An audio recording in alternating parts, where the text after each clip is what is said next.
할렐루야. 오늘 3부 예배에 오신 여러분 주님의 이름으로 환영합니다. 예. 어저께 K 컬처 앤 푸드 페스티벌 해가지고요 너무 즐거운 시간을 가졌습니다. 원래 여기 웨인에 있는 우리 주민들 초청해서 40년 동안 우리가 이 교회에서 받은 사랑과 은혜를 나누는 시간으로 다 프리였어요. 먹는 거 프리, 게임 프리, 선물 프리, 공연도 프리, 다 프리. 우리가 다 섬긴 거예요. 비가 내려가지고요 많이 혹시나 못 올까봐 했는데 너무 많이 와가지고 음식이 다 나가고 모자라고. 할렐루야.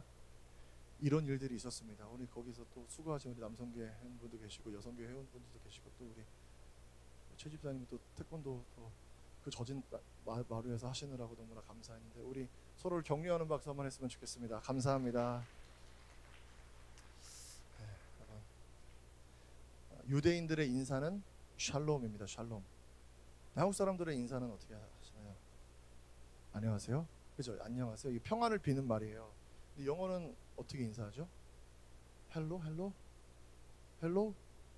그 뜻이 어디서 이 헬로가 어디서 온지 아세요, 여러분? 제가 찾아봤더니 과거에 나룻배 사공이나 사냥감을 부를 때 부르는 말이 헬로였대요. 이해되세요? 안녕하세요 인사가 아니라 저기 배 타고 건너가야 되는 나룻배 헬로 이래가지고 이렇게 오라고 하는, 나한테 와라 뭐 이런 게 헬로였대. 근데 이걸 언제부터 인사로 썼냐면 토마스 에디슨이 이 벨이 만든 전화기를 개량해가지고 1877년 전화기 실험을 하는데 벨이 처음에는 그 상대방에 있는 전화, 우린 전화 지금 당연한 거죠. 그때 상대방에 있는 사람한테 뭐라고 처음 불러야 되냐, 뭐라 할 때 여기다 적어지 않았네. 아이요 뭐 이런 거였대요 처음에 벨이. 근데 그 이상하잖아요 조금. 그래가지고 토마스 에디슨이 이거를 헬로라고 하자. 거기 건너편에 있는 사람 일로 와라 전화기에서. 그래서 헬로라고 썼다고 합니다. 처음 들으셨죠? 그러니까 상대방을 나한테 부르는 인사가 헬로였다. 하지만 우리는 유대인들과 우리나라는 어떻게 평안을 비는 인사를 한다라는 거예요. 샬롬. 평안은 우리 모두가 소망하는 바입니다. 우리 삶이 늘 평안했으면 좋겠어요. 여러분 삶이 평안하시기를 축복합니다. 근데 지난 한 주간만 해도 우리 삶이 얼마나 이 크고 작은 일들이 많이 있었나요? 예수님을 믿고요 그냥 다 평안했으면 좋겠어요. 전쟁도 없었으면 좋겠어요. 우리가 이스라엘 위해서 얼마나 많이 기도하고 유크레인이랑 러시아를 위해서 얼마나 많이 기도합니까? 뉴스를 틀면 들려오는 소식은 매일 전쟁의 소식들이에요. 평안을 점점 더 잃어버리는 것 같아요. 미국도 빗장을 걸어 잠그고 유럽도 걸어 잠그고 무역 전쟁이 벌어지고 있죠. 요즘 세상을 보면 참 평안하게 한 주를 사는 게 진짜 은혜구나 라는 생각을 합니다. 그래도 이런 세상이 혼란해도 믿음이 있는 저와 여러분은 좀 다른 삶을 살아야 되지 않겠습니까? 아멘. 좀 더 평안하고 하는 일도 잘 되고 자녀들이 시험 보면은 100점 맞고 우리가 이렇게 뭐 좀 투자하면 돈도 잘 벌리고 그래서 헌금도 하고 막 섬기고 남은 소원 안 벌리고 부족하지 않고 건강하고 기도하면 낫고 할렐루야. 그래야 우리가 또 하나님이 살아계신다, 야 날 봐라 하면서 전도도 하잖아요, 그죠? 근데 믿는 우리에게 또 똑같이 세상 사람들과 똑같이 고난이 있어요. 근데 놀라운 건요, 이 고통은 늘 새로워요. 늘 새로워요. 저번에 그 비슷한 일 당했는데 이번에 당하면은 괜찮을 줄 알잖아요. 전혀 그렇지 않아요. 예를 들면 여러분 치과에 가실 때 어떤 마음이세요? 저번에는 이쪽 거 갈아냈으니까 이쪽 건 괜찮겠지 하면서 가시는 분 있나요? 제 한국에 있는데 저희 교회 장모님이 치과 의사였거든요. 치과 치료를 받으러 가서 딱 누웠더니 저한테 그러시더라고요. 목사님 긴장하지 마세요. 여기 누우면 조폭이든 국회의원이든 다 긴장한대요. 왜? 고통은 늘 새로우니까.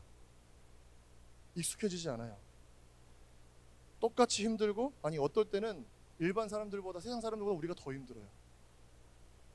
저는 믿는 자들의 삶이 그래서 마태복음 14장에 물 위를 걸어오신 예수님의 이야기와 같다고 생각이 됩니다.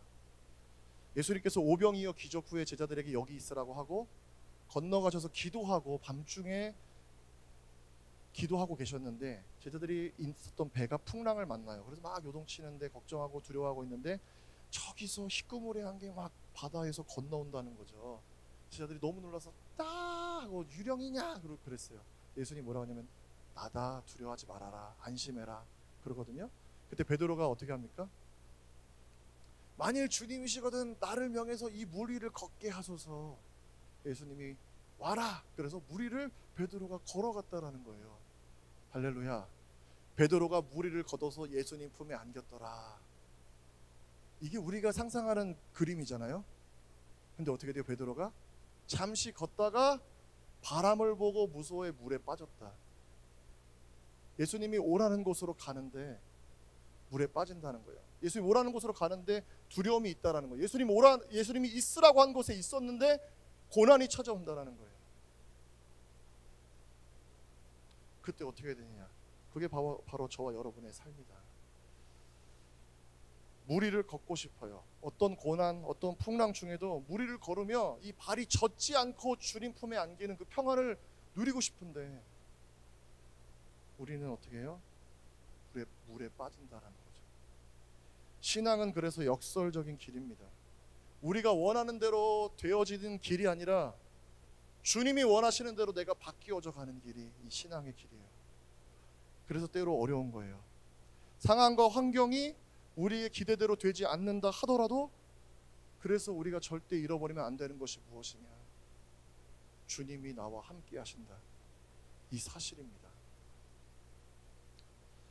우리의 삶이 우리의 뜻대로 되면 얼마나 좋을까요? 그렇죠? 여러분 태어나면서부터 부모님을 선택할 수 있어. 태어나면서부터 내 얼굴과 키와 그런 걸 고를 수 있어. 그럼 우리는 이렇게 태어나지 않아? 죄송합니다. 네, 어쨌든 항상 태어나면서부터 우리가 생각하는 것과 다른 방향으로 간다는 거예요. 좀 더 많이 가질 수 있다면, 좀 더 건강했다면, 좀 더 머리가 좋아서 공부를 잘했다면, 제 피부가 좀만 더 하였다면, 뭐 이런. 우리는 인생에서 좌절을 경험할 때 그런 생각에 사로잡혀요. 아, 이렇게 좀만 잘 됐다면. 오늘 우리가 읽은 이 빌립보서는 바울이 쓴 편지 중에서 무슨 편지라고 하냐면 감옥에서 썼다 그래서 옥중 서신이라 그럽니다. 빌립보서. 에베소, 골로새, 빌립보, 빌레몬.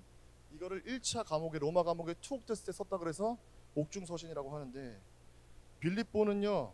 빌립보라는 도시에 있는 교회에 쓴 편지예요. 빌립보에 있는 교회. 바울이 전도 여행 중에 개척했던 빌립보 교회. 바울은 2차 전도 여행 때 신라와 결별하고 나서 아시아에 가서 복음을 전하고 싶어 했습니다. 근데 예수님이 그 길을 막으시죠. 그런데 꿈에서 환상을 봐요. 마게도냐 사람이 건너와서 우리를 도와주세요. 그래요. 이 마게도냐 성, 그래서 마게도냐 성이라고 하면 이제 스테이시라고 생각하시면 돼요. 주. 마게도냐 주의 첫 번째 시리였던 빌립보에 바울이 신라와 함께 복음을 전하러 들어가게 된 거예요. 그래서 거기에 이제 교회가 세워지게 된 겁니다. 바울은 이제 3차 전도여행을 마치고 예루살렘에 갔다가 붙잡혀서 로마에 압송돼서 로마의 감옥에 갇혀서 그때 자기가 세웠던 빌립보 교회에 대한 소식을 듣고 빌립보 교인들을 생각하면서 이 편지를 쓴 거예요. 근데 여러분, 빌립보 교회, 나를 위해서 기도해주는 사람들이 있는 교회에 여러분이 지금 바울과 같은 상황이면 어떤 기도 제목을 보내시겠습니까? 제가 지금 감옥에 갇혀 있습니다. 제가 빨리 풀려나길 위해서 기도해 주십시오. 제가 예수님을 다른 거 아니라 예수님을 전하다가 감옥에 갇혔습니다. 주님이 빨리 저를 이 감옥에서 나갈 수 있게 해달라고 기도해 주십시오. 이렇게 기도하지 않겠어요? 여기 빌립보에는 여기 로마에는 제 입맛에 맞는 것이 없습니다.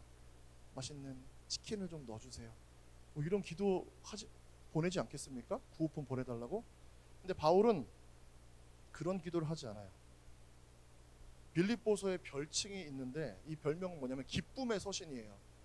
빌립보 교회에게 바울이 감옥에 갇힌 바울이 뭐라고 하냐면 너희는 기뻐해라 그래요.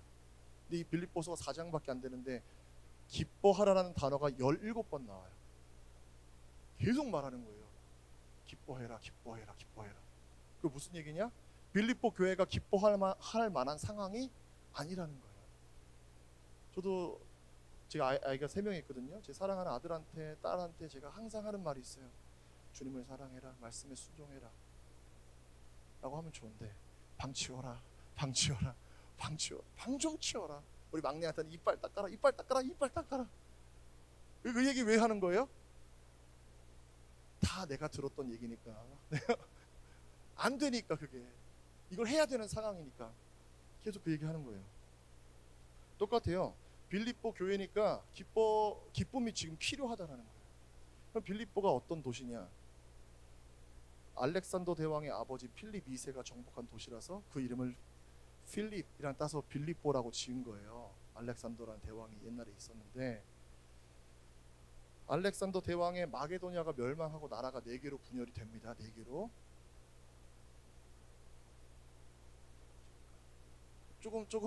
조금 길더라도 잘 쫓아와서 제가 쉽게 설명드릴게요. 로마의 초대 황제 율리우스 시저가 암살당해요. 브루투스라는 사람한테. 아시죠? 브루투스 너마저 이러면서 죽었단 말이에요. 브루투스랑 카시우스, 이 두 사람이 율리우스 시저한테 반기를 든 거예요. 근데 이 율리우스 시저에게는 양 아들이 있었어요. 그게 누구예요? 옥타비아누스라는 사람이에요. 옥타비아누스와 그의 장군인 안토니우스와 레피두스, 이 3사람이 이 브루투스와 카시아스와 전쟁을 벌여서 이 3명이 이기게 돼요. 그래서 이 3명이 삼두 정치란 것을 하는데, 이 전쟁이 어디서 중요했냐? 빌립보라는 도시에서 이 브루투스 카시아스와 옥타비아누스 군대가 전쟁을 하게 된 거예요. 빌립보에서. 그럼 빌립보에 있는 군사들, 사람들은 줄을 서야죠. 그렇죠? 어디 편을 들 건지 이 사람들이. 그래서 이 사람들이 어디 편을 들었을까요? 얘기를 여기까지 하면 답을 다 옥타비아누스 편에 든 거예요. 그래서 옥타비아누스가 전쟁에서 이겨서 이 빌립보라는 도시가 로마의 도시로 승격이 됩니다. 그리고 여기에 로마의 군대를 주둔시키면서 여기서 태어난 사람들은 뭘 갖게 되냐? 로마 시민권을 갖게 되는 거예요. 그러면서 이 삼두 정치에서 레피두스가 실각을 하고, 안토니우스와 옥타비아누스가 이제 권력을 갖기 위해서 마지막 전쟁을 어디서 합니까? 악티온 해전에서 전쟁을 벌이는데, 이때 안토니우스의 여자친구가 누구예요? 그 유명한 클레오파트라였죠. 그래서 전쟁을 벌여서 이 악티온 해전에서 누가 이겨요? 옥타비아누스가 이깁니다. 그래서 옥타비아누스가 원론으로부터 너는 지극히 존귀한 자다라는 이름, 아우구스투스라는 이름을 얻어요. 그리고 이 옥타비아누스가 이 아우구스투가 누구였냐? 누가복음 2장에서 예수님 태어날 때 모든 사람은 고향으로 돌아가서 호적을 해라 했던 사람이에요. 그러면서 빌립보란 도시는 로마의 요람이라고 주장할 수 있는 도시죠. 여기서 로마가 시작될 수도 있었다. 이 전쟁이 여기서 이겼다. 로마인들이 거주하는 특권 있는 도시, 부유한 도시, 자신들의 선택에 대한 보상을 믿는 도시. 우리가 옥타비아누스한테 줄을 섰다. 여기서 잘 되는 거다. 보상을 기대하는 도시라는 거예요. 그런 정신이 지배하고 있는 도시가 바로 빌립보였어요. 빌립보에 있는 성도들은 대부분 이방인이었습니다. 그 중에 로마 시민들도 있었는데, 이 로마 시민들이 자랑할 게 뭐였냐? 로마 시민권, 자기의 특권, 자기가 누리고 있는 부요함, 이런 것들을 자랑하는 도시가 바로 빌립보였어요. 그리고 그들 중에서 일부가 성도가 됐다라는 것입니다. 가진 게 많으면 자랑하고 싶고 거기에서 안정감을 느끼잖아요. 빌립보 사람들도 마찬가지였어요. 예수님을 믿는 이 복음을 들으면서도 사실은 이 사람들 안에 뭐가 더 의지가 됐냐? 로마 시민이라는 특권이 더 의지가 됐다라는 거예요. 그런 사람들에게 바울이 지금 권면하는 말이 뭐냐면, 주님을 기뻐해라 라는 거예요. 너의 기쁨이 로마 시민권도 아니고 부요함도 아니고 너희의 권세와 권력도 아니고, 너희의 기쁨은 오직 예수 그리스도가 되게 해라. 그 얘기를 계속해서 17번 했다라는 겁니다. 여러분, 우리는 자랑하는 것을 기뻐하죠. 돈이 많으면 돈을 자랑하고, 잘생기면 잘생긴 걸 자랑하고, 건강하면 건강을 자랑합니다. 그래서 우리는 자연스럽게 우리 눈에 보이는 것에서 기쁨을 찾으려고 그래요. 그런데 바울은 어떻게 얘기하냐? 지금 복음을 전하다 감옥에 있는 바울, 그러니까 빌립보에 있는 사람들에게 이런 질문이 생기는 거예요. 바울이 감옥에 갇힌 거는 하나님이 살아계시다면 감옥에 갇히지 말아야 되는 거 아니냐? 바울이 감옥에 갇힌 거는 무슨 죄를 지어서 감옥에 갇히게 하신 거 아니냐, 하나님이? 바울에게 이런 고난과 시험과 어려움이 오는 것은 바울이 뭔가 잘못하거나 하나님이 잘못됐거나 한 거 아니냐? 이런 질문이 생겨났다는 것입니다. 거기에 대한 바울의 응답이 바로 오늘 말씀 20절. 나의 간절한 기대와 소망을 따라 아무 일에든지 부끄러워하지 아니하고 지금도 전과 같이 온전히 담대하여 살든지 죽든지 내 몸에서 그리스도가 존귀하게 되게 하려 하나니. 이게 바울의 응답이에요. 너가 뭐 잘못한 거 아니야? 하나님이 안 살아계시는 거 아니야? 라고 말하는 사람들에게 이 말씀 풀어드리면 이래요. 지금 내가 감옥에 갇혀 있고 여러분에게 의심과 두려움이 있고 나에게 고난이 있지만 나의 간절한 기대와 소망은 무슨 일을 만나도 부끄러워하지 않고 담대하게 내 몸에서 그리스도가 존귀하게 되는 것입니다. 나는 지금 감옥에 갇혀 있지만, 고난 가운데 있지만 내 간절한 기대와 소망은 감옥에서 풀려나는 것입니다가 아니라 나야 어찌 되었든 상관없이 예수님이 나를 통해 존귀하게 되면 그것이 나의 간절한 기대와 소망입니다. 사랑하는 여러분, 왜 이 신앙의 길이 역설적인가? 우리는 이 땅에서 내가 원하는 대로 이루는 행복한 삶을 바라지만 성경이 이야기하는 삶은 내가 원하는 삶이 아니라 나를 통해서 예수님이 존귀하게 여겨지는 삶을 그 삶으로 초대하기 때문에 역설적이라는 거예요.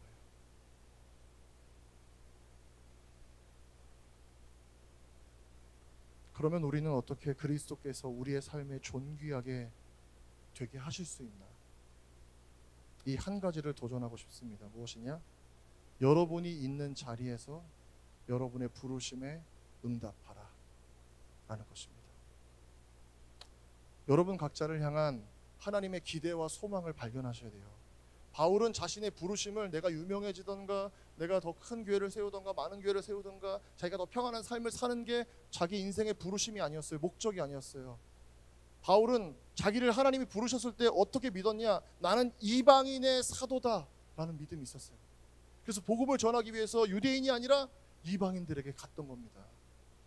그 부르심이 어디까지? 감옥에까지 가게 한 거예요.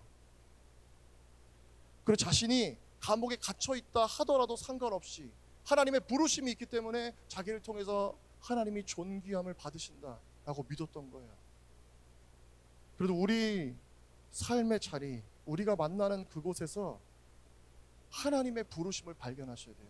오늘 설교의 제목을 제가 영어로 Now here, 지금 여러분의 부르심 발견하고 여러분 있는 자리에서 부르심을 발견하셔야 돼요. 부르심은 저 멀리에 있는 게 아니라는 거예요. 어느 날 아프리카에 가서 선교하는 게 나의 부르심이 아니라는 거예요. 여러분의 가정, 여러분의 회사, 여러분의 삶의 처지와 여러분의 만나고 있는 모든 사람들과의 관계 속이 바로 부르심이라는 거예요. 거기서 하나님의 부르심이 있다는 겁니다. 제가 불신자 가정에서 태어났는데 저의 소원은 뭐냐면 가족을 전도하는 거였어요. 제 소원은 송구영신 예배 때 온 가족이 여기 앉아가지고 쪼르르 앉아서 예배 드리는 거였어요. 제 소원은 우리 엄마가 찬양대에서 찬양 대원으로 서가지고요. 그때는 저희 교회 애들이 자기 엄마가 찬양대에 칸타타 하면은 꽃다발 사다가 주는 게 교회 전통 같은 거였어요. 제 친구들 다 꽃다발 사는 나만 혼자 앉아가지고 나 이 꽃다발 한번 사서 엄마 갖다 주고 싶다. 그게 소원이었어요. 제가 만약 나는 불신자 가정이고 나는 목사도 될 수 없고 줄도 없고 백도 없고 아무것도 없고 포기했다면 지금 이 자리에 없었겠죠. 하나님의 부르심은 근데요 뭐냐면 아주 구체적이에요. 멀리 있는 게 아니에요. 내가 바로 있는 지금 그 자리에서 할 수 있는 게 하나님의 부르심이에요. 제가 할 수 있는 게 뭐였냐? 우리 가족을 위해서 기도하는 거였어요. 가족에게 복음을 전하는 거였어요. 저희 집에서 제가 이래봬도 장손입니다. 평창 이씨인데 그 족보가 없대요. 제 추측하기로는 아마 조선시대 때 노비이지 않았을까. 어쨌든 갑오개혁 뭐 이런 갑오경전 이럴 때 사지 않았나 싶은데 어쨌든 제가 장손입니다. 저희 집안에. 그러니까 과거에 제가 어릴 때요, 대한민국 경기도 성남에 저희 할아버지의 묘가 있었어요. 그래서 공동묘지가 있었거든요. 그래서 거기에 이제 명절 되면 1년에 뭐 설날이랑 추석 때 차례를 지내러 갔단 말이죠. 차례 아시죠? 제사상 이렇게 차려놓고 하는 거, 벌초도 하고. 제 고등학교 1학년 때 할아버지 산소에 가서 차례를 준비하는데 마음에 이제 더 이상 절하면 안 되겠다, 그런 마음이 하필 그때 든 거예요. 언제? 할아버지 산소 앞에서. 그 아버지, 작은 아버지, 우리 친척들, 사촌들이 다 벌초하고 막 그 제 차례상 막 준비하고 있거든요. 차례상도 여러분 막 하는 게 아니에요. 들어보셨어요? 홍동백서 이런 거? 붉은 과일 동쪽, 흰색은 서쪽 들어보셨어요? 그런 거 있어요. 어동육서, 생선은 동쪽, 육류는 서쪽, 뭐 이런 거 있어요. 다 해서 아주 이렇게 멋있게 차린단 말이에요. 막 정신없이 준비하다 다 마무리가 돼가는데 자, 아버지한테, 아버지, 저 교회 다니니까 더 이상 절 못하겠습니다. 남일이라고 지금 아무 감정이 없으신데 잘 들어보세요. 할아버지 산성 앞에 가서 집안의 장손인 내가, 그 평창이 씨, 족보는 없지만 어쨌든 평창이 씨 장손인 내가 할아버지 묘 앞에서 아버지, 나 교회 다니니까 더 이상 절 못하겠습니다, 그랬단 말이에요. 순간 오디오가 다 꺼졌어요. 아세요 여러분? 다 꺼지고 바람소리 촥 들리면서 할아버지 묘 위에 있는 잔디들이 막 부딪히는 소리가 막 들려. 거기 초긴장 상태. 아버지가 뭐라고 하실까? 여기서 아버지가 하는 말을 다 주목하는 거 아니에요. 작은 아버지가 그 제사상에 올리려면 원래 이게 과일도 머리통을 따야 되거든요. 그래서 과일도 머리통을, 작은 아버지가 과일 머리통을 과도로 깎고 있는데 제가 이 말 해가지고 칼 든 채로 놀래가지고 쳐다보는데 아버지가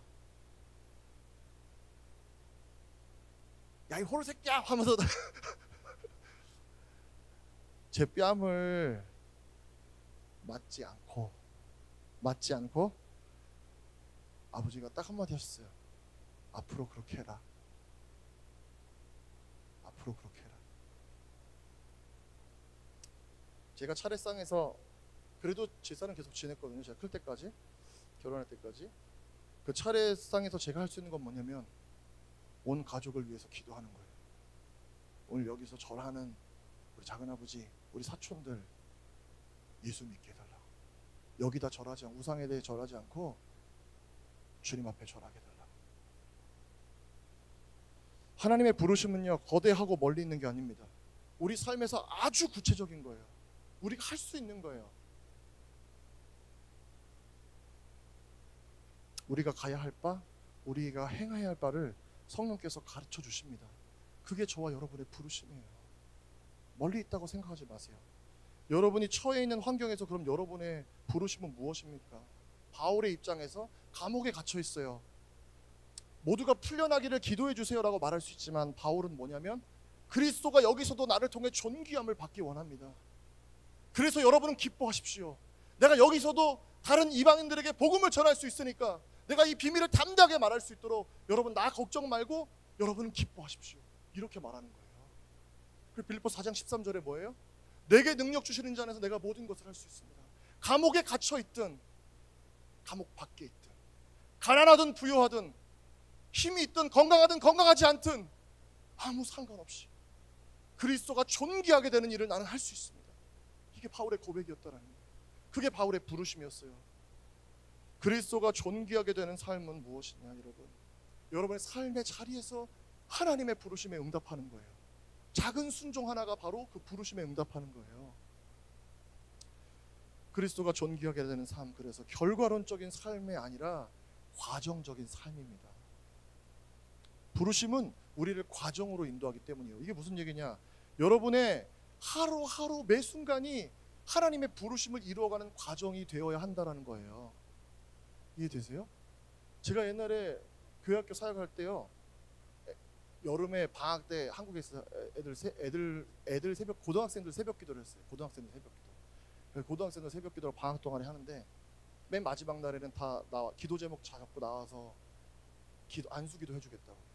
다 적어서 나와서 뭐 어디 대학 가게 해주세요, 뭐 하게 해주세요, 뭐 이렇게 했는데 어떤 여학생이 탁 나오는 거예요. 기도 제목 딱 안 적고 나왔어. 너 기도 제목이 뭐야? 그러고 봤더니 목사님 기 좀 이래요. 그래서 그래 기도 좀 뭐야 했더니 걸그룹이요 그러더라고요. 자기 걸그룹이 되고 싶대요. 고등학교 1학년인데. 근데 이렇게 말하면 안 되는데요. 일단 이게 안 돼. 일단 이게 안 돼. 주님의 은혜가 많이 필요해. 그래가지고 너 그럼 걸그룹 지금 너 하려고 학원 다니니? 그랬더니 아니래요. 학원 안 다닌대요. 믿음이 되게 좋은 아이였어요. 그래서 믿음이 좋은 것 같아. 모르겠어. 그래서 걸그룹 되고 싶다고 기도해달라 그래서 그래 알았어. 너 기도가 무릎 꿇어라 그래. 그리고 기도해줬는데 어쨌든 우리가 생각할 때요. 기도를 도깨비 방망이로 생각할 때가 있단 말이죠. 그럼 우리의 일상을 다 무시해도 돼요. 여러분 출근 안 하고 여기 나와서 기도하시면 돼요. 하나님 기도를 통해서 하나님이 그런 거 다 무시하고 이루어 주신다고 생각하면요. 그렇죠? 뭐라도 이래요. 힘들게 그냥 교회 나와서 새벽 기도부터 해 질 때까지 여기서 철야 기도하면서요. 하나님이 채워주시고 먹여주시고 입혀주신다 했으니까 제 어카운트 몇 번 꽂아주십시오. 쏟아주십시오 하면 되는 거 아닌가요? 근데 신앙은 그런 식으로 역사하지 않는다는 거예요. 우리에게 일상을 주셨어요. 24시간을 주셨어요. 매일을 살아내기를 원하시는 거예요. 믿음으로. 사무엘상 17장 보면 다윗이 골리앗과 전투에 나서는데 사울 왕에게 다윗이 뭐라고 얘기하냐면 내가 아버지의 양을 지킬 때 사자나 곰이 와서 이 양을 잡아갈 때 내가 쫓아가서 쳐서 그 이빨 사이에서 이 양을 건져냈습니다. 사자와 곰으로부터 나를 지키신 하나님이 나를 지키실 줄로 믿습니다. 그리고 나가서 골리앗이랑 싸우거든요. 근데요 여러분 다윗이 진짜 믿음이 있었으면 그 싸움에서 어떻게 해야 돼요? 골리앗 앞에 딱 섰을 때 다윗이 무릎 꿇고 기도, 골리앗이 막 달려올 때 무릎 꿇고 기도해가지고 주야 할 때 골리앗이 빵 하고 쓰러지면 이게 우리가 원하는 스토리잖아요. 그죠? 그러지 않았다는 거예요. 다윗은 뭘 들고 싸웠냐? 물맷돌 갖고 싸웠어요. 처음에 양을 뺏겼어. 그 집에 가서 아버지 이새가 야 양이 99마리였는데 한 마리 어쨌어? 그랬더니 곰이 가져갔는데요. 그럼 되겠니? 이런 야단을 들으면서 그럼 다윗이 어떻게 하냐? 이 양을 지키려면 어떻게 될까? 물매를 연습하자. 5m 슉슉슉 빵 10m 슉슉슉 빵 이게 하루아침에 됐겠냐는 거예요. 여러분 처음에는 요만한 바둑알 같은 돌로, 두 번째는 야구공 같은 돌로, 세 번째는 머리통만한 머리통은 안 되겠군요. 어쨌든 점점 더 커지는 돌을 던져서 멀리 있는 목표를 맞추는 연습을 하지 않았겠냐라는 거예요. 그래서 골리앗 앞에 물매를 들고 쓴 거예요. 뭐? 일상의 순종을 들고 섰다는 거예요. 원수 앞에 일상의 순종. 왜? 다윗은 양치기였으니까. 양을 지키는 게 그의 부르심이었거든요. 큰아들이 미식축구 시작했습니다.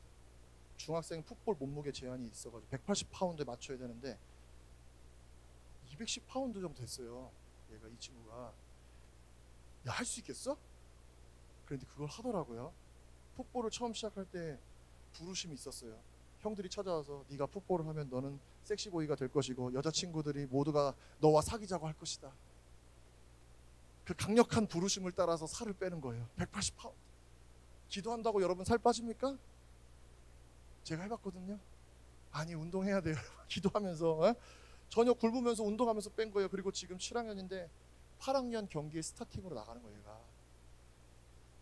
아들이 어느 날 경기에 출전했는데 몇 주 전에 어려운 굉장히 라이벌 팀이었어요.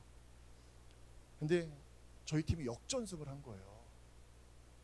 그래서 저희 아들이 활약을 했는데 15초간 나가서 첫 태클을 한 다음에 팔이 빠진 것 같다 그러면서 이렇게 들어와가지고 저희 아들이 빠진 상태로 역전승을 하게 돼요. 그러다가 훈련을 하는데 어저께 뭐라고 하냐면 아빠 나 이제 풋볼 오펜스 디펜스 다 마스터한 것 같아. 이런 말도 안 되는 소리를 하는 거예요. 왜? 자기는 과정이 있었으니까.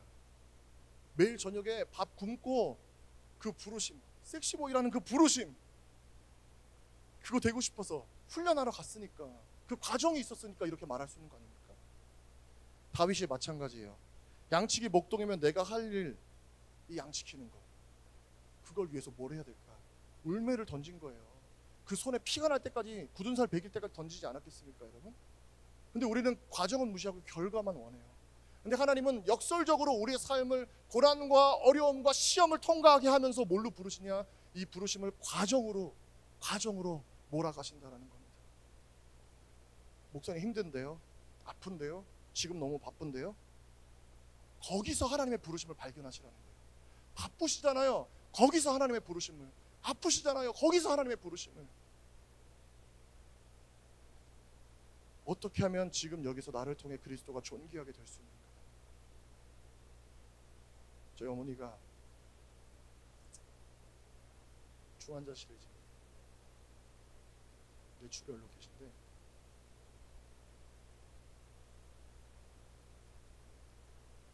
나가볼 수가 없는 거예요. 아무것도 할 수 없는 거예요. 여기서. 가만히 하나님 새벽에 나와서 하나님, 어머니 건강 좀 지켜주셔야 되는 거 아니에요? 그러면은 신분이라도 해결됐으면 나갔다 올 수 있지 않냐고. 그럼 새벽에 나와서 기도하는데 하나님 어떤 마음 주셨냐면, 저는 맨날 부모의 기도가 있었으면 좋겠다, 부모의 기도가 있었으면 좋겠다 그랬거든요. 가만히 새벽에 앉아 생각해보니까 누가 우리 엄마를 위해서 기도해 주지? 라는 생각이 드는 거예요. 우리 엄마를 위해서 기도할 사람 나밖에 없구나. 평안할 때는요, 기도가 짧아요. 엄마 건강 지켜주시고 믿는 사람들 붙여주시고 그리고 끝나요. 고난이 오니까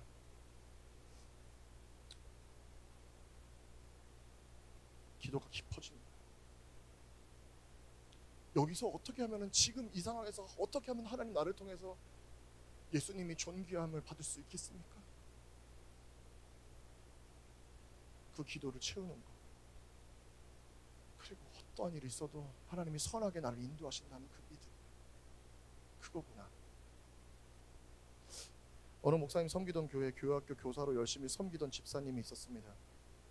외국인 회사 다니면서 신앙생활 열심히 했는데 어느 날 부인 집사님께 목사님한테 전화가 왔대요. 목사님, 남편이 감기 몸살로 병원에 입원했는데 갑자기 폐혈증이 와서 피가 죽어가고 온몸이 새카매졌어요. 의사 선생님이 이번 주 넘기기 힘들다고 그랬어요. 어떻게 해요? 놀란 마음에 부랴부랴 병원에 목사님이 신방 갔대요. 중환자실 앞에 그 부인 집사님이 눈물 흘리며 면회를 기다리고 같이 기다리면서 간절히 기도하는데 하나님께서 마음에 이 남편 집사님을 일으켜 주시리라는 확신이 생겼대요. 그래서 집사님한테 하나님께서 일으키실 거다, 회복하실 거다, 그런 얘기하면서 격려하고 있는데 그 부인 집사님한테 중환자실에 들어가서 그 형제 집사님 보는 순간 후회했대요. 온몸이 시커매졌대요. 이미 눈이 노랗고 거의 죽은 거나 마찬가지대요. 산소 호흡기를 하고 있는데 너무 두려워서 목사님 간절한 마음으로 살려달라고 기도하고 돌아갔는데 열흘쯤 지나도 연락이 없었대요. 너무 경황이 없어서 연락을 못하는구나 하고 있는데 2주 후에 연락이 왔답니다. 목사님 감사해요. 오늘 일반 병실로 옮겨요. 그래서 병원에 또 신방을 가셨대요. 피가 회복되면서 손가락 마디가 다 썩고 다리도 허벅지 아래로 다 썩었대요. 목사님이 신방 가신 때에 마침 의사가 회진을 돌았는데 의사가 와서 이렇게 말하더래요. 오늘 절단하는 날인 거 아시죠? 너무 몸이 건조하게. 오늘 잘라야 되는 날인 거 아시죠? 그 순간에 그 형제의 눈물에서 눈물이 막 흘렀대요. 병명이 흡인성 폐렴 구균으로 인한 폐혈증이었는데 괴사로 인해서 두 다리와 오른팔, 왼쪽 손가락 4개를 절단해야 된대요. 여러분, 의사가 돌아가고 목사님이 형제에게 이렇게 물었답니다. 팔다리 없이 잘 살 수 있겠어? 그러자 이 형제 집사님이, 목사님, 손이랑 다리랑 절단하는 거 어렵지만 받아들일 수 있습니다. 그런데 저는 지금 너무 기뻐요. 살아갈 이유를 찾았기 때문이에요. 집사님이 간증하는데 자기가 중환자실에 있는 환상 중에 자기가 떠나가는 게 느껴졌대요. 그래서 심판대 앞에 섰는데 사람들의 모습 대신에 사람들의 목소리가 들리는데 네가 믿는 하나님은 누구시냐? 이런 질문이 들렸대요. 내가 믿는 하나님은 천지를 창조하신 하나님. 이렇게 대답했는데 또 네가 믿는 하나님 누구시냐? 자꾸 그 소리가 들리더래요.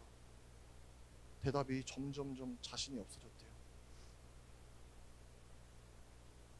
너의 대답은 진실성이 없어, 믿음이 없어.